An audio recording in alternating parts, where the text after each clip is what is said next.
1995년 3월 9일 삼성전자 구미사업장 운동장에 임직원 2,000명이 모였습니다. 그리고 15만 대의 휴대폰과 전자제품은 잿더미가 되어버렸습니다. 그날 도대체 무슨 일이 있었던 걸까요? 이야기는 1993년으로 거슬러 올라갑니다. 1993년 2월 삼성그룹의 이건희 회장은 미국 출장 중 LA에 머물면서 전자관계사 임원들과 가전제품 매장을 둘러보았습니다. 그리고는 한쪽 구석에 먼지를 뒤집어 쓴 채 놓여있는 삼성 제품을 목격하게 됩니다.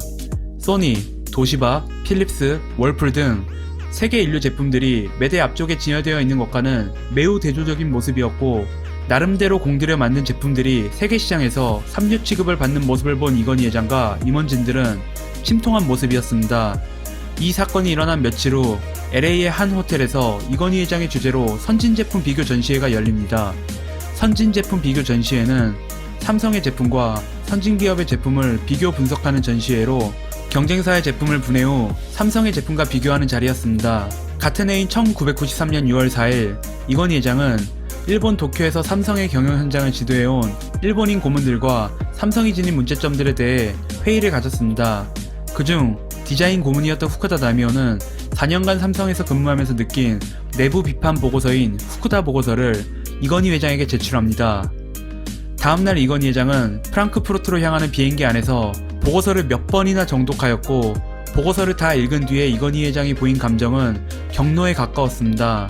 보고서에 거론되고 있는 사항들은 그동안 이건희 회장이 숱하게 지적하며 고치기를 강조해온 고질적 업무 관행도 이유였지만, 후쿠다 보고서가 1991년 10월부터 세 차례나 위로 전달되었으나 상부에 의해 그동안 묵살되고 있었기 때문입니다.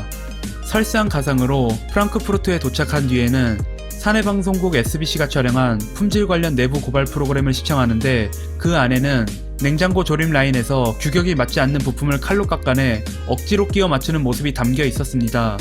누구도 불평하지 않고 칼로 깎는 모습을 보면서 이 회장은 길게 탄식했습니다. 그렇게 1993년 6월 7일 마침내 이건희 회장은 비장한 각오로 임원과 해외 주재원 등 200여 명을 프랑크푸르트로 불러 모아 새로운 삼성을 여는 회의를 주재했습니다. 회의는 최소 8시간이 이어졌고, 삼성은 이제 양 위주의 의식, 체질, 제도, 관행에서 벗어나 질 위주로 철저히 변해야 한다며 신경영을 선포하는데요. 신경영을 한마디로 함축하는 그 유명한 말을 남깁니다. 한번 들어볼까요? 바꾸려면 철저히 바꿔. 극단적으로 얘기해. 농담이 아니야. 마누라 자식 빼는 거 다 바꿔봐. 이건희 회장은 당시 삼성전자를 두고 3만 명이 만들고 6천 명이 고치러 다니는 비효율, 낭비적인 집단이라고 질타하며 품질을 최우선으로 분량을 뿌리 뽑기 위한 실질적인 조치를 이어갔습니다. 대표적인 사례 중 하나가 라인스톱 제도였습니다. 라인스톱제란 생산 현장에 불량이 발생할 경우 즉시 해당 생산 라인의 가동을 중단하고 제조 과정의 문제점을 완전히 해결한 다음 재가동함으로써 문제 재발을 방지하는 제도입니다.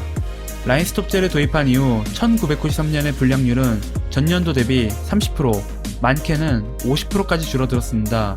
신경영을 선포 후 품질 안정화가 무르익을 즈음 1994년 10월 삼성전자가 휴대전화 시장에 진출한 지 6년 만에 언제 어디서나 전화를 걸고 받을 수 있다는 뜻을 담은 애니콜 브랜드를 딴 휴대폰을 처음 출시합니다.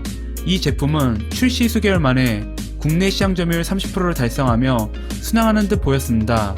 하지만 당시 무선전화기 사업부는 품질이 제대로 갖춰져 있지 않은 상태에서 무리하게 완제품 생산을 추진하다 제품 불량률이 무려 11.8%까지 올라가는 심각한 문제가 나타났습니다. 불량은 암이고 양을 버리고 질로 가기 위해 모두 변할 것을 다짐한 지 1년이 지났음에도 여전히 높은 수준의 불량품이 나오는 것이었습니다. 1995년 1월 이건희 회장은 품질사고 대책과 향후 계획을 점검하면서 고객들에게 사죄하는 마음으로 불량 제품에 대해 무조건 새 제품으로 교환해주는 특단의 조치를 취했습니다. 그렇게 해서 수거된 불량 휴대폰과 전자제품은 모두 15만 대였습니다. 이건희 회장의 제안으로 불량 제품들은 구미사업장 운동장에 차곡차곡 쌓였고, 진행자의 지시에 따라 직원들은 해머로 불량품을 때려 부순 뒤 기름을 붓고 불을 붙였습니다. 그렇게 15만 대에 달하는 휴대폰과 전자제품은 임직원 2,000명이 지켜보는 앞에서 재가 되어버렸습니다. 당시 시가 500억 원에 달했습니다. 불량제품 화형식 이후 전사적인 품질 의식을 기반으로 소비자들의 신뢰를 회복한 삼성은 4개월 만에 국내 시장 점유율 50%를 차지하였습니다. 당시 삼성전자 제조부장으로 직접 불을 붙인 김종호 사장은 그 당시를 이렇게 회상합니다. 내 자식 같은 제품을 태울 때 말할 수 없이 참담한 심정이었습니다. 그때 느낀 뼈저린 아픔이 나와 직원들에게 품질의 중요성을 각인한 소중한 경험이 됐습니다. 한편 2016년 갤럭시 노트 7 배터리 발화 사건이 터지자 이재용 부회장은 시중에 유통된 전량을 수거 후 교환을 해주는 결단을 내리게 되는데요. 당시 배터리 불량률이 100만 대당 24대 0.0024% 수준으로 배터리 무상 교체로 대응할 수 있었습니다. 하지만 소비자의 안전과 품질, 고객 만족에 최우선을 둔 결정을 하였다고 밝혔습니다. 95년 애니콜 때는 15만 대에 500억 원, 이번에는 250만 대에 기획값만 2조 5천억 원에 달하며 리콜 비용에 따른 손실액은 1조 5천억 원이 든 것으로 추산하고 있습니다. 결코 쉽지 않았던 과감한 리콜 결정의 배경에는 삼성의 DNA 안에 내재되어 있는 애니콜 화형식의 교훈이 있었기 때문에 가능했습니다. 2018년 삼성의 주요 계열사 전체 매출은 약 386조 7천억 원, 영업이익 51조 9천억 원을 기록하였고 2019년 포브스가 발표한 세계 기업 브랜드 가치 7위를 차지하였습니다. 1993년 LA에서 열린 선진제품 비교 전시회는 2013년 경쟁제품 비교 전시회로 이름을 바꾸면서 더는 타사의 제품을 앞선 제품으로 인식하지 않는다는 자신감을 비추기도 했습니다. 그 자신감처럼 1등으로 도약한 삼성은 계속해서 1등을 수성할 수 있을까요? 여러분의 의견은 어떠신가요? 지식블라였습니다.